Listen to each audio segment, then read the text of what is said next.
do Espírito Santo. Amém. Como vocês estão, meus queridos? Uma grande alegria estar aqui convosco, gravando mais um vídeo, sobre um dos sacramentos mais importantes da igreja, talvez só que um dos mais subestimados. Refiro-me ao sacramento do crisma, certo? O sacramento do crisma. O que significa então o crisma? Tá?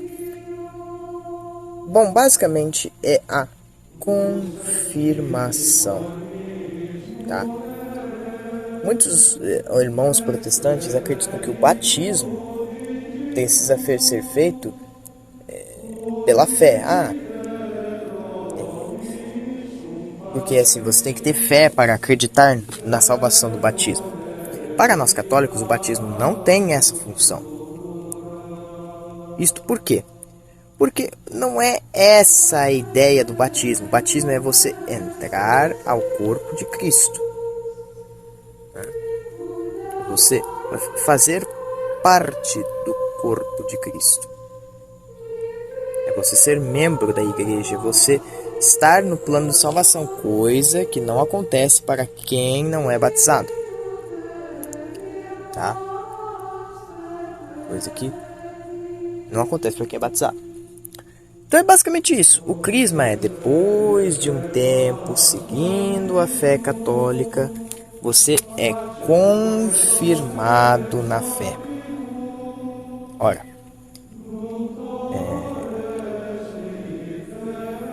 é basicamente o que significa: nós somos católicos, nós temos ciência do que nós acreditamos e nós seguimos. Tanto que, para você ter uma noção, o crisma é um sacramento importantíssimo e ele vem até depois da primeira comunhão, principalmente quando você faz a catequese mais novo. Quando se faz mais velho, geralmente mescla-se, faz os dois. Mas o crisma, a ideia dele é basicamente essa. Você acaba confirmando. Você se confirma como católico, você se confirma como temente a Deus, você se confirma que tem ciência da sua fé. É uma coisa diferente do batismo, percebe? Basicamente, é isso. Onde está o crisma na Bíblia? Bom, diferente do que muitos podem achar, todos os nossos sacramentos estão na Bíblia, explícitos ou não.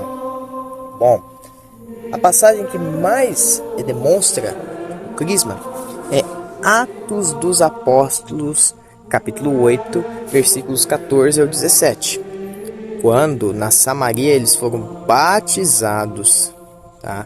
E depois receberam o Espírito Santo. Bom, vamos ler, Vamos ler o trecho para vocês perceberem muito bem o que significa, tá? Então vamos lá. Os apóstolos achavam... Agora vamos começar do 14, porque ali é a parte específica. Vamos pegar o contexto. Os apóstolos que se achavam em Jerusalém, tendo ouvido que a Samaria recebera a palavra de Deus, enviaram-lhe Pedro e João. Estes, assim que chegaram, fizeram oração pelos novos fiéis, a fim de receberem o Espírito Santo, visto que não havia descido ainda sobre nenhum deles, mas tinham sido somente batizados em nome de Jesus. Então os dois apóstolos lhes impuseram as mãos e receberam o Espírito Santo. Quando Simão viu que dava o Espírito Santo por meio da imposição das mãos dos apóstolos, ofereceu-lhes dinheiro, dizendo... Então, aí nós vamos entrar no Simão, outro Simão, o carinha que queria comprar o Espírito Santo. Nós vamos entrar nesse foco. Vejam, eles impuseram as mãos. A palavra é muito clara, eles já haviam sido batizados no nome de Jesus, mas não receberam o Espírito Santo. O crisma é isso, você recebe o Espírito Santo confirmando a tua fé. Eles impuseram as mãos, que é basicamente o que o bispo vai fazer. O bispo usa um óleo santo, aquele óleo santo aquele óleo santo tem, não que o Espírito Santo seja lá, né, mas ele representa, no caso, ele vai passar na testa e fala e confirma a tua fé. É isso, o crisma é o Espírito Santo descendo sobre você. Os apóstolos também tiveram isso em Pentecostes, tá? Quando o Espírito Santo, o Paráclito, desceu sobre eles. Naquele momento eles receberam os dons do Espírito Santo. Vejam, eles falavam em várias línguas, alguns que não sabiam certas línguas aprenderam, começaram a falar, né? Não eram pessoas tão instruídas, começaram a falar outras línguas, coragem. Porque assim, com exceção de Pedro, e até Pedro, né, na hora da crucificação, todos os apóstolos eram meio acovardados. Mas depois que o Espírito Santo desceu, aqueles homens viraram uma coragem gigantesca. Eles se tornaram homens ativos, homens firmes, homens devotos, homens que se dariam a vida deles naquele momento por Jesus. Isso foi o crisma na vida deles, tá? E é esse o papel central que o crisma tem que ser na nossa vida. É o Espírito Santo que desce e confirma: tu é católico, tu é um filho de Deus. Não é só um sacramento dispensável. Não, ele te confirma na fé. Você recebe o Paráclito ao teu lado. É isso que é maravilhoso. E quem pode ministrar o crisma? 90% dos casos, o bispo, tá?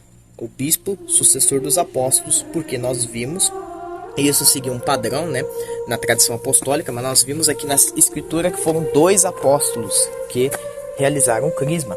Então, é o bispo que ministra esse sacramento.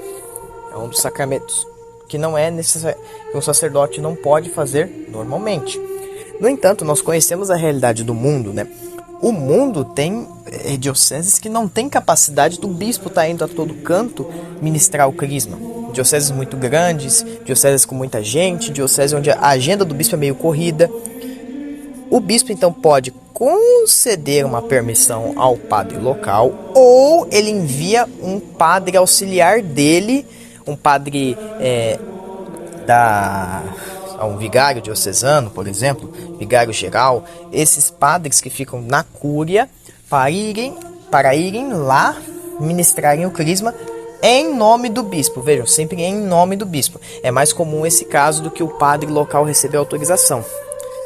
Mas é basicamente esse o sacramento do crisma, tá? Não tem muito o que falar dele, ele é o sacramento que nos confirma na fé e nos torna católicos.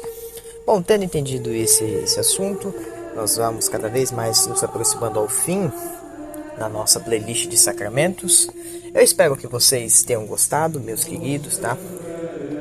E com este nós tivemos o batismo, a Eucaristia e a confirmação.